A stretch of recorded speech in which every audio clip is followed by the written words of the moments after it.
Story with five পেতে হলে গল্পের স্বাদ ধরতে হবে স্টোরি উইথ ফাইভের হাত। ছুটিতে শহর থেকে মামার বাড়ি বেড়াতে এসেছিল রাফি। চুয়াডাঙ্গার একটি ছোট্ট গ্রাম, নিমতলা। মাঠ, খাল, গাছপালা আর এক গভীর নীরবতা জড়িয়ে রেখেছে চারপাশ। রাফি তখন কলেজে পড়ে। শহরে ছেলে হলেও গ্রামে তার ছোটবেলার অনেক স্মৃতি জড়িয়েছিল। তবে একটা বিষয়ে তাকে সবসময় ভাবাতো, চৌধুরী বাড়ি।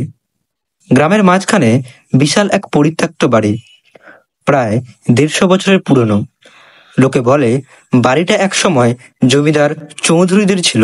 কেউ ওখানে যায় না, কারণ ওই বাড়ির পশ্চিম দিকের জানালায় প্রতি পূর্ণিমার রাতে একজোড়া লাল চোখ দেখা যায়, আর জানালার নিচে থাকে রক্তজবা ফুল।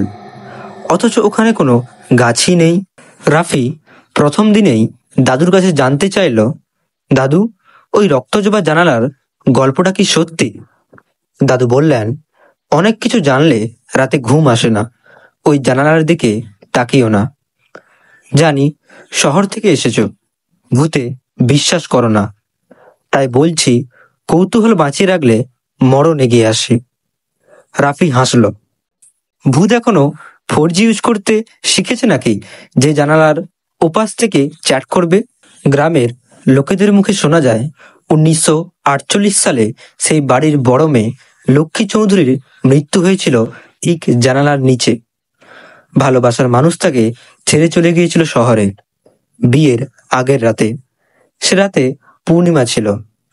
ভোর রাতে কেউ একটা আওয়াজ শুনেছিল, আমি কাঁদি না, আমি ফিরে আসি।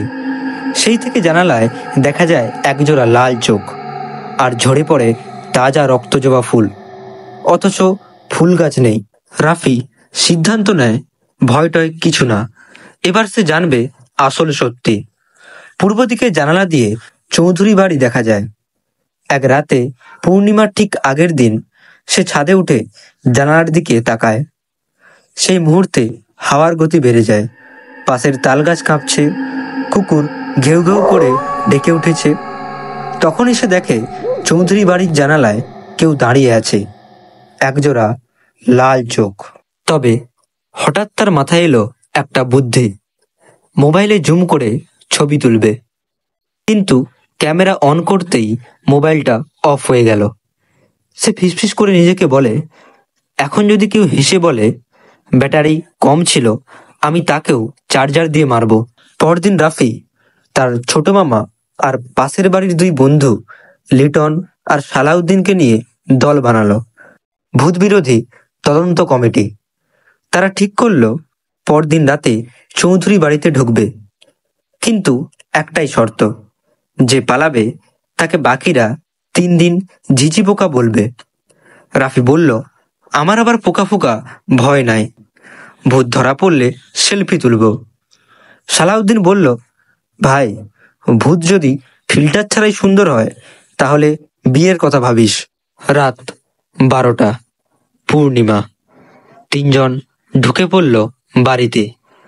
ঘরের ভেতর অন্ধকার, বাতাসে পোড়া ধূপের গন্ধ, কাঠের মেঝ কেঁপে কেঁপে শব্দ করে। তারা পৌঁছে গেল সেই বারান্দার জানালার সামনে। নিচে তাকিয়ে দেখে একটা রক্তজবা ফুটে আছে, কিন্তু মাটি নেই। কোথা থেকে ফুটেছে কেউ জানে না। তখনই জানালায় টুং করে একটা শব্দ। ঘুরে দেখে একজন দাঁড়িয়ে আছে, একদম সাদা শাড়ি, চুল খোলা, চোখ জ্বলছে, আর সে হাসছে। লিটন চিৎকার করে দৌড়, আর রাফি একরকম কাঁপতে কাঁপতে বলে, আপনি চাইলে আমরা ফুল আরো এনে দিতে পারি, দয়া করে চশমা না পরে তাকাবেন না, চোখে ভয় লাগে। ভৌতিক মেয়েটি তখন আস্তে আস্তে এগিয়ে আসে আর ফিসফিস করে বলে, আমার জানালাটা কেউ খুলে দেয় না, তুমি কি খুলে দেবে? রাফির হাতে তখন শুধু ঘাম। সে মাথা নাড়ার আগেই মেয়েটা হাওয়ার মতো মিলিয়ে গেল। পরদিন রাফি জ্ঞান ফিরে পায় মামার বাড়িতে। রাতের ঘটনা মনে পড়ে যেন সিনেমা। কিন্তু অবাক ব্যাপার, ওর পকেটে একটা তাজা রক্তজবা ফুল। কই, সে তো তোলেনি। রাফি এরপর খোঁজ নিতে গিয়ে জানতে পারে লক্ষ্মী চৌধুরী আত্মহত্যা করেনি, তাকে খুন করা হয়েছিল। আর সেই অপরাধ চাপা দিতে ওর নাম পাগল বলে ছড়িয়ে দেওয়া হয়। সে জানালায় দাঁড়িয়ে থাকতে ভালোবাসতো। তার শেষ ইচ্ছা ছিল কেউ একদিন সেই জানালাটা খুলে দিক, যাতে সে মুক্তি পায়। রাফি জানালাটা খুলে দিয়েছিল।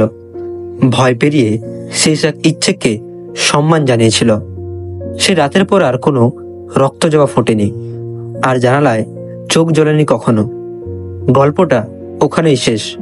একটি আত্মা পেয়েছিল মুক্তি, আরেক তরুণ রেখে গিয়েছিল সাহসের এক নিঃশব্দ চিহ্ন।